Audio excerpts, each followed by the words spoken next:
Welcome back to another episode of Uploaded and Unfiltered. Today is going to be a mad lazy episode as I experiment with different ways to edit the podcast.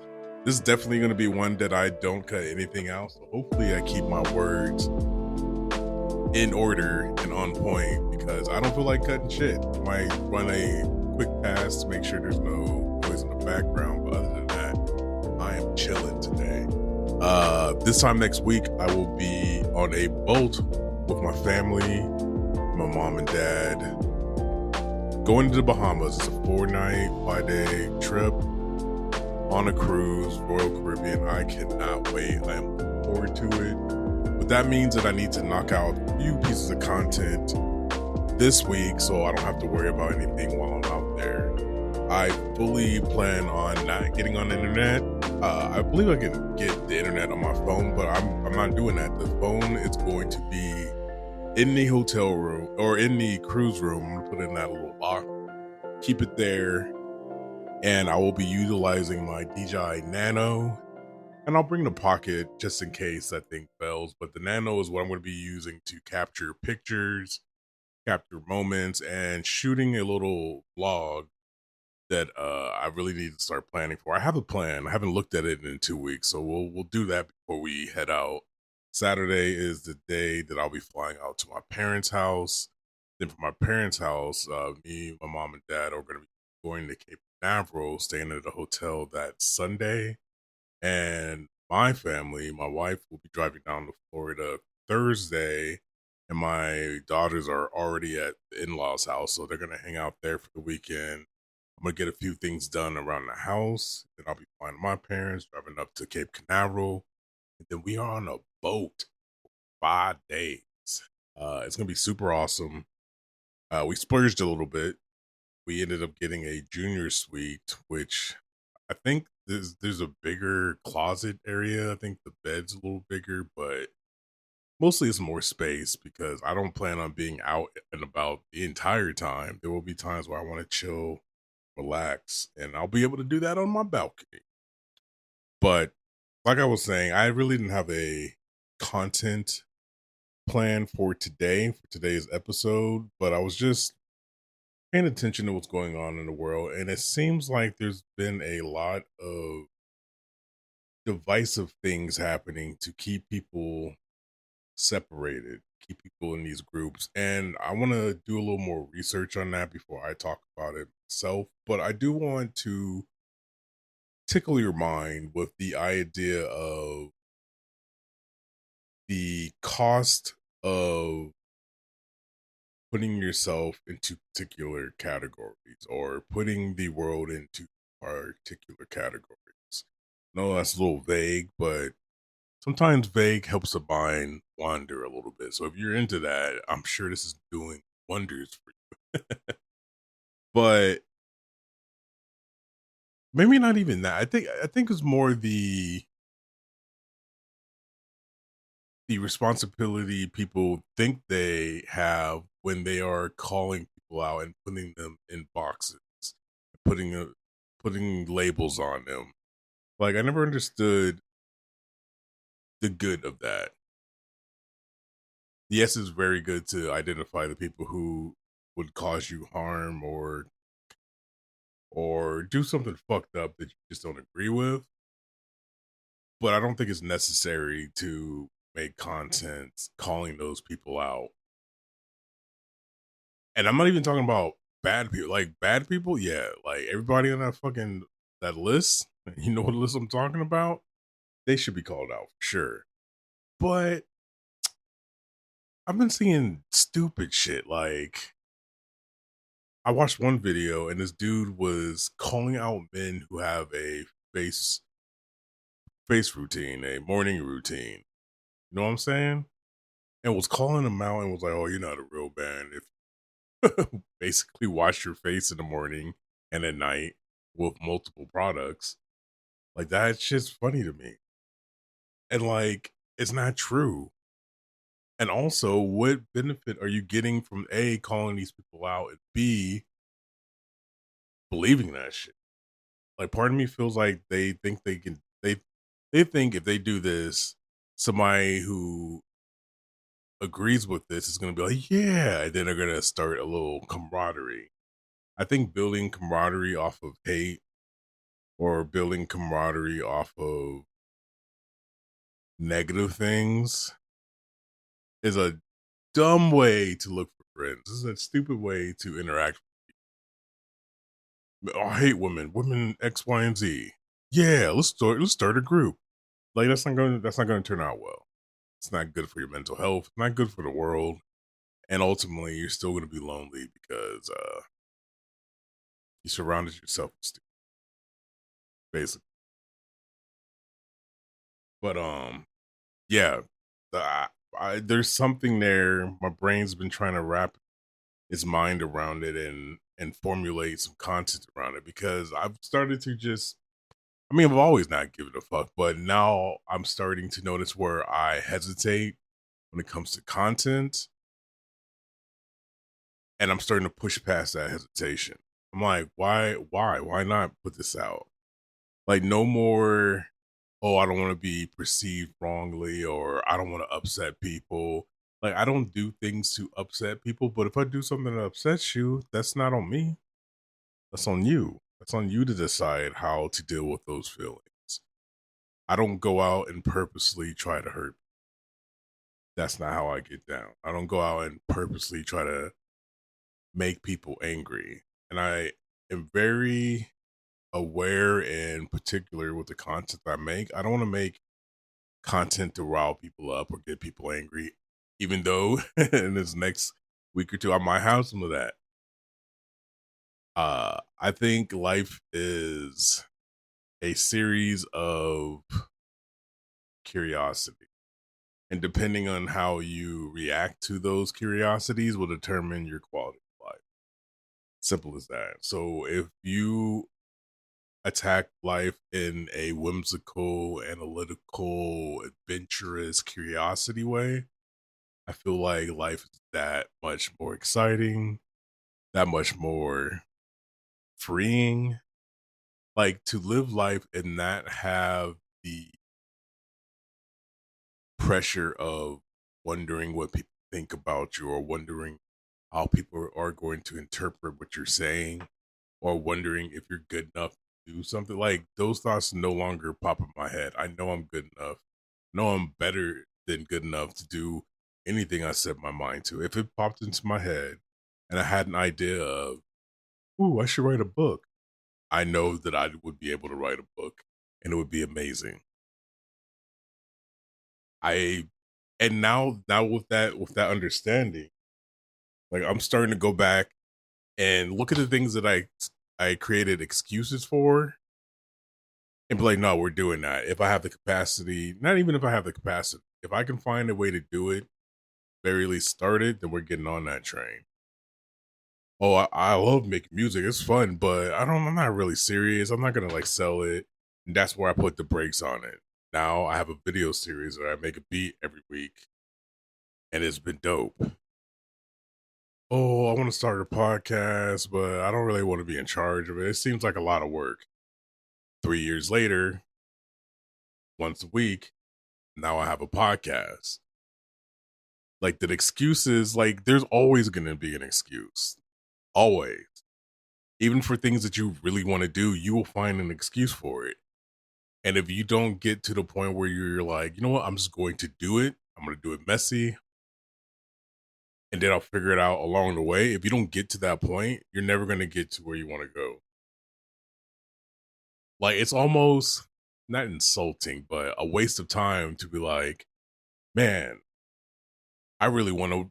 I want to run a half marathon, but that's gonna take like anything you say after the but excuse land. You're just wait. You're wasting everybody's time. Like shut the fuck up. Like you don't want to do that because if you wanted to do that, no excuses will come up. And I know you might be thinking, but there really is sometimes some things that impede on. No, it's all bullshit. Like right now, I want to let's think. I want to go skydiving,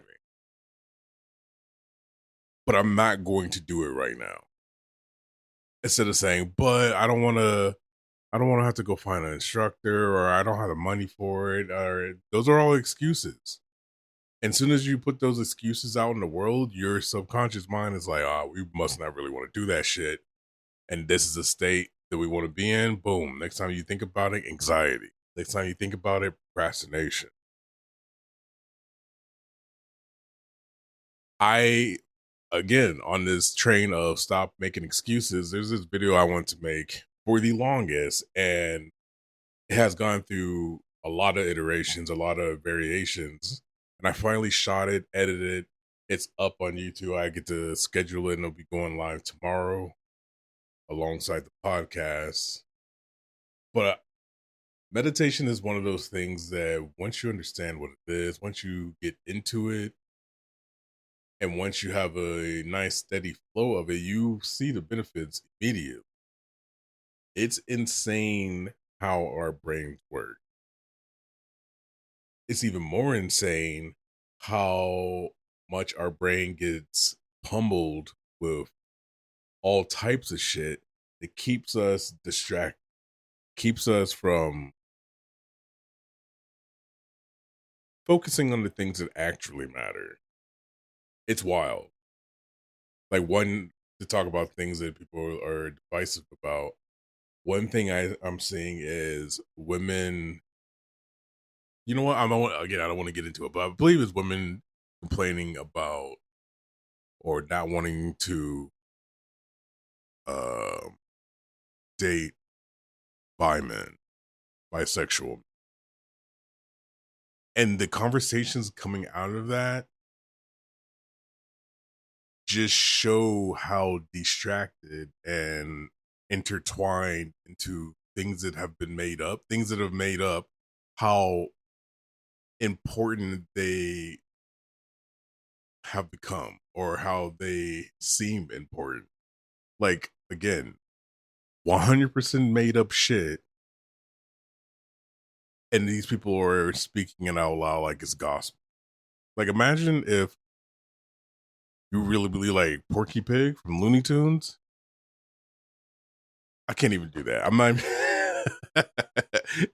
It's just once you like start realizing the games in the facade that the world plays, and if you really truly sit down and think, just about a thought process. Like, I always use this as an example, but it blows my mind when people assume things about other people and then let those assumptions run their life, ruin their mood, make decisions for them. The classic is, oh, I texted my friend a very important question, or I just texted my friend in general, and they took a week to respond. During that week, we as amazing humans have the ability to be creative. And more often than not, we use that creativity to think of worst case scenarios. And then once we think of those worst case scenarios, those thoughts start playing over and over and over and over in our head. And eventually we start having feelings about those thoughts that we were thinking that are made up. And those feelings feel real as fuck. Those feelings happen in real time. Those feelings happen in the present. So when you're thinking about your friend that didn't text you back, and you're like, oh, they probably hate me, or they're probably upset because one thing that I said, you thinking that and you over and over and over again, it's causing you to feel those feelings. That's the part that blows my mind. Like, you had a week of creativity time. You could have used that to do anything, but you decided to make yourself anxious and think the worst case scenario. Now, you don't do it on purpose. It's just the way that we were taught to process feeling. It's the way that everything is perceived in movies and TV shows and music. But those are alternative. Like, you can just simply not put any weight, not put any meaning behind your friend taking a week to text you back, because ultimately it doesn't mean shit. And what I like to do is I like to think of a scenario that would be more entertaining and beneficial to me. Oh, my friend's not texting me because he got hired to do some content for the New York Knicks and he can't talk to anybody for a month because it's a super secret project. And that's why he didn't text me back. Isn't that exciting as fuck? So for that next week, I'm having fun thinking about the cool shit my friend's doing. During that time, before the truth is revealed, before my friend actually tells me why it took him so long to text me back, I'm not feeling anxious. I'm not upset. I'm not angry. I'm excited. I'm happy for my friend. This is for those who can't just leave, let alone can't let stuff sit. If you need to have a reason for everything in your life, again, make it positive. Unless that person comes to you and tells you exactly why it didn't text you back, you don't know. You're not a mind reader, not a fucking futurist. That's probably not. You're not Loki. You know what I'm saying? Like,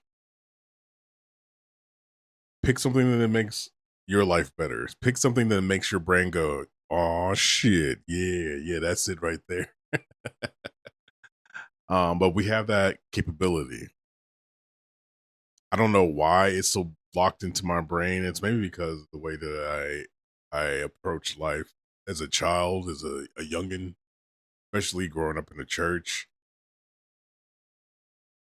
If it's not happening, if I don't have evidence of it, even if I do, and it's just somebody's opinion, like opinion's not evidence. Just because you wear a shiny suit, or just because you wear a suit and tie, or have a degree, or written 50 books, that does not mean what you say to me in regards to my life and my view on life is truth. Typically, motherfuckers under the age of X, Y, and Z usually don't go down this route because it's not beneficial for it. Yeah, I don't give a fuck. Stats, as soon as you started speaking stats to me, I immediately turn out. Stats are so easily manipulative. Like, you can make stats say whatever the fuck story you want. And so that's why I always look at stats with a grain of salt. I'm like, all right, I hear what you're saying. I don't believe you. I'm not saying you're lying. I just don't believe you. And people cannot stand not being believed. Man. Yeah, anyways, food for thought. I don't want to take this too long. I could speak into this mic for the next hour, but I have shit to do. So either not this week, but next week, either I'm going to have a guest on or we're going to do another solo episode, but there will be an episode while I'm eating good and catching sun and staring out into the middle of the ocean next week. There will be an episode up, so don't you fret. There will be one here. Anyways, I appreciate y'all for listening. I just wanted to like ramble a little bit. One day I'll do this on camera, but it's so much, and I'll still do it on camera. But right now I'm relaxed. I'm like sitting in my office chair, just moving it back and forth a little bit. I'm definitely gonna buy a rocking chair. After right now, I was like, should I get a rocking chair? I'm buying a rocking chair. Not like an old man rocking chair. It's gonna be a dope ass like recliner, lazy. I don't want to lazy boy. That sounds weird to me, but it's gonna be like a reclining single seat chair. Maybe it'll be curved. Fluffy, puffy pillows, but it's definitely gonna like rock. Maybe lean back a little bit. Anyways, appreciate y'all for listening. If you haven't shared the podcast with any other content creator, what are you waiting for? Uploaded and Unfiltered. We come out every Tuesday, and maybe at 10 years. When we hit 10 years, then I'll be like, man, I think I'm done. But we'll see. All right, appreciate y'all. Thank you for listening. And as always, protect your mental, keep creating content. I'll see you in the next one. Peace.